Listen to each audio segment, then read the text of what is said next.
Welcome back to Fantasy Baseball, Baseball. It's now time for the head-to-head segment. Steve and I are in a head-to-head league called Field of Dreams. I've been in the league for over a decade. This is Steve's third or fourth season. We're not even really sure. Time flies, especially when you're loving baseball. Steve, how is your team doing in the head-to-head league?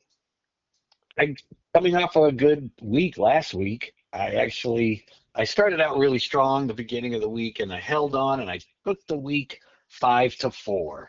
You took it 5-4. Very nice. I also had my first winning week at 6-4, um, which was really nice to get a win. And I wanted to break that down real quick. So I'm going into the last day, um, and we're very close, and we both have one pitcher going. And I decided to pick up a young Seattle player by the name of Evans. And Mm, he pitched 5 innings, 3 Ks, 3.60 ERA, and a 1 WHIP, and gives me the win. And so, I mean, I'm watching it as it goes, and I'm watching it. I played Lumber Company, and it I was good. He's I off to a won. good start. I won. It was a great start by Evans. I think he has a decent future. They could always use pitching. Every team could. 5 wins, but I beat him 5 wins to 4 wins because of that pickup. And my WHIP was 109, and his was 110. So because he gave me a 1 WHIP, which helped. And then later on, the last Yep. game of the day, I was watching Hode's pitch, and Hode's first batter gets on, and so now my WHIP is like even with him. I'm like, ah, man, or even lower. Um, I think it was even, and I was like, ah, man. But then Hood's got the next three guys out. He got a double play and an out. So I was like, oh, then it went back under. And I was like, oh, good. So it was that last minute pickup of a starting pitcher, which is a head to head exclusive play that you can do Yep. go into the weekend, looking for some pitching stats. I picked him up, and that win and that whip he gave me got me those two categories, and I won 6-4. Yeah. And the last the weekend moves matter in a head-to-head league for sure.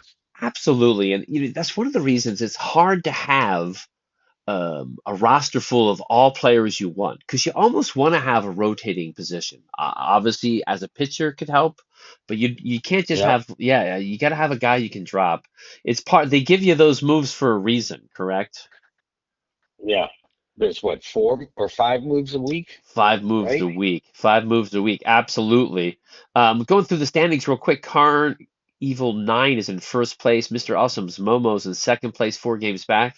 He's 24 and 10 and 6. Karn Evil is 31 and 9. Lumber Company 23, 15 and 2, 7 games back. IP Tigers 7.5 at 23, 16 and 1. And the Baltimore Chop 22, 16 and 2, 8 games back. So that's the top five. Our commission's in sixth place.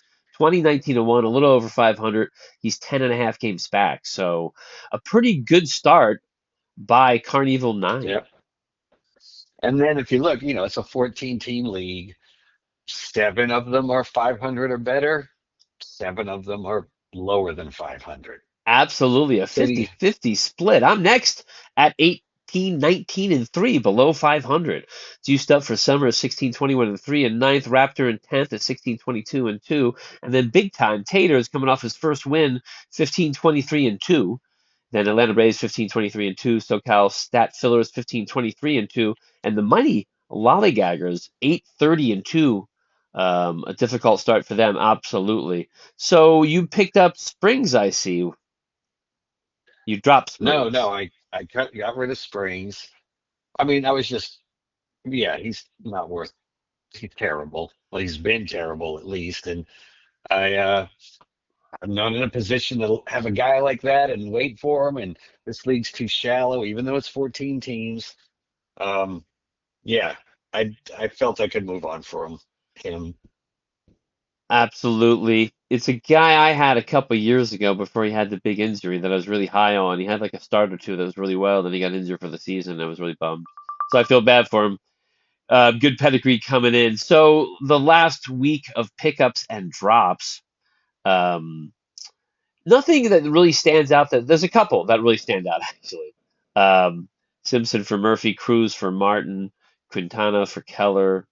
Ramirez, the catch at first baseman for Goodman. There's Goodman. We talked about him earlier. Canning, I picked up and Yeah. What dropped about Henderson. someone picked up Jorge Polanco and dropped Cam Smith Yeah, that's a big one. That is a big one. Where is that one? I'm looking for it. yesterday, the 27th at 10 a.m.? Yesterday. Let me go up to recent. Gotcha. So Polanco is out there. He's playing really well. I think he does sit some games, so I don't think he's starting every game.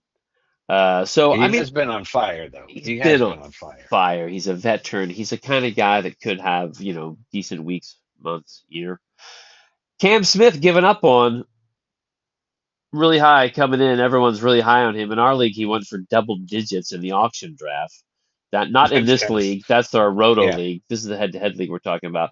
You know, Cam Smith's stats are not good, Steve. I mean, that's the problem. No. Well, neither was Dylan Cruz's stats, but someone still bid $11 on him. In our auction Roto league, in the season, No, he. no, no. In this head-to-head league, Oh, that's right. That is right. You're he got exactly right. released, and someone used $11 of fob to make the waiver claim. So let's talk about that. I'm the guy who dropped him. Who, Cam Smith? No, Paredes. Oh, gotcha. Paredes, gotcha. And I dropped him because of, as I talked about, I had Boehm also on the team. I just had all these players that played the same positions, and I liked them all. But I was like, yeah, I Oh, don't know, man. You know? yeah, that was a $21 waiver claim. Yeah, that was a $21. You're talking about big claims, made me think of this one. He um he was picked up, and it's a good pickup. He could have a great season. $21 by Momo. He dropped Moniak. I probably will regret that dropping him, but it was one of those roster things. I just felt like, I made a move. I picked up Yeah. Hoge. By the way, I used to be punting saves. Now I'm not. So that was one of the reasons. I think Hoge may get some saves for Chicago, and I picked him up. And I don't know. It's tough. I already have at third Bregman, and at first I'm a Torkelson believer. Yes, I know. It's hard to believe, but I am. No, there's nothing wrong with in and of itself dropping Paredes. Just like with me, there's nothing wrong with dropping Dylan Cruz. His fucking numbers were terrible. But Absolutely. when someone puts in an $11 claim in a league with $0 pickups, and then your guy, they put in a $21 claim, yeah, that's going to put some second guessing into your head for sure. Like, did I just fuck that Absolutely. up? Absolutely. Boy, I should have dropped that guy. But once again, as we talked about this league, since they have $0 pickups, the money is not as important. Yeah. We play in another league that you have to bid at least $1 to pick somebody up, and you only have $100 to start. So you have to be very picky in who you pick up, or not, and run out of money. So the league, there's that was some big pickups this week. Um,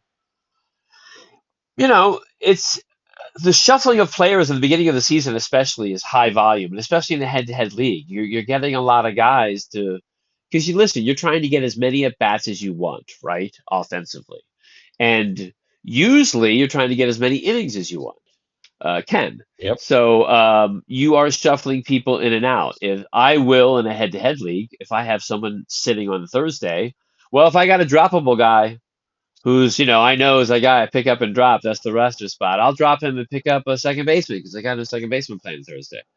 So, and as I said, I won 6-4 this week because I picked up a starter who gave me a win and a good whip, and those are the two categories I barely scraped by to win. So the shuffling of players is a big part of head to head. I mean, I think it's a big part of any league, but I would say more in head to head than Roto. Yeah. Oh, absolutely.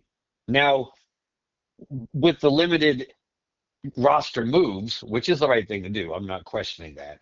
This league, this head-to-head league, you can make 5 moves per week. Right. Do you tend to use them early in the week? Do you try to save them? Because there's Sure. pros and cons to both strategies. Which way do you tend to lean? All right, that's a great question, Steve. So, in the beginning of the year, like that first week. Like I had a horrible first week. I had a bad second week too, so maybe it's just my team. But I the first week or two, I'm just trying to get the players I want, right? After the draft, seeing how people are playing, who's available. So the first week or so, I'm not worried about it. But once the season starts, I like to save a move or two for the weekend. Like I saved that last move. There were guys I wanted to pick up and fill in some spots, but I was like, no, no. I want to have one move to make. I was looking at the matchup and I was like, I want to be able to pick up one move. Um, I didn't know if Lumber would pick up a player or not, but I knew I wanted to have that ability to pick up a starter. Luckily, I picked up a starter who pitched well and gave me the win. So I do like to save a move or two going into the weekend. Yeah, for sure. I like to save at least two Yeah, going into the Friday, Saturday, Sunday, that 3-day weekend. absolutely. And you have your stable 4 to 6 starters, whatever you go with, but you're always constantly looking for someone to pick up on the wire to get you some Ks or a win or a possible decent ERA or whip.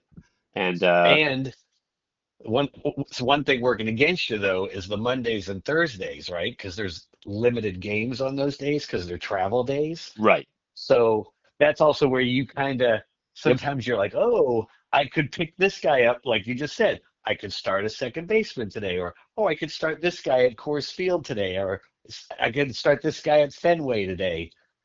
And then but you can't do too many of them if you want to try to save some of those moves for the weekend. absolutely. And it's tempting, but I saved one this week.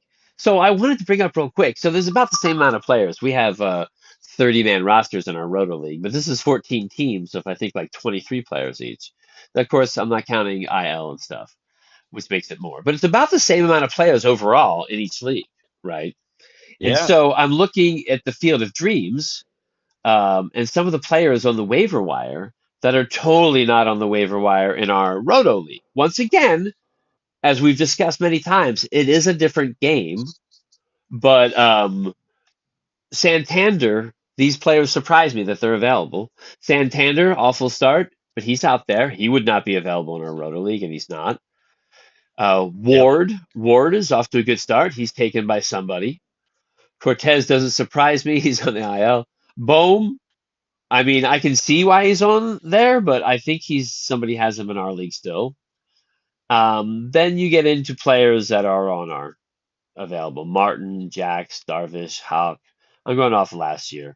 And some of these players who you expected to play well that are out there. Let's see real quick. Miller, Rogers, Oker. It's just nobody really stands out maybe besides that. But those Manzardo. So, I've dropped Manzardo. Yeah, absolutely. Mountcastle, I think he's been rostered once or twice. Max Muncy was rostered. I don't know if he is any more in that Roto League, but yeah, there's like 6 or 7 guys that are undroppable in Roto that are droppable in a head-to-head weekly Absolutely. head-to-head league. Absolutely. And I have Yastrzemski in the Roto League. He's just sitting out there. So it is Yep. quite different. I will say I so enjoy the difference of the two kinds of leagues, the Roto versus the head-to-head. It's a great league that was very competitive, which I love. And I'm Yeah. glad you're a part of it. Yeah, no, for I mean, not to it's not throwing shade. For a free league, it is incredibly competitive, and I'm a big fan of it. Absolutely, and everyone's active, and that's all you can ask for. Some people make more moves than others. Like I've seen the guy finish in first, and he had the least amount of moves made. Like, and you're like, dude, how'd you do that? But looking at moves right now, 11, 13, 3, but he's in third place. 8, 17, 11, 4, but he's in seventh place. 22, 7, 12, 6, 9, 12, and 10. So it's an active league. People are making moves. Yeah, very active. It's the secret to head to head. That's the Field of Dreams report. I'm Dan O'Day. That's Steve Romano. Baseball, baseball, baseball. See ya.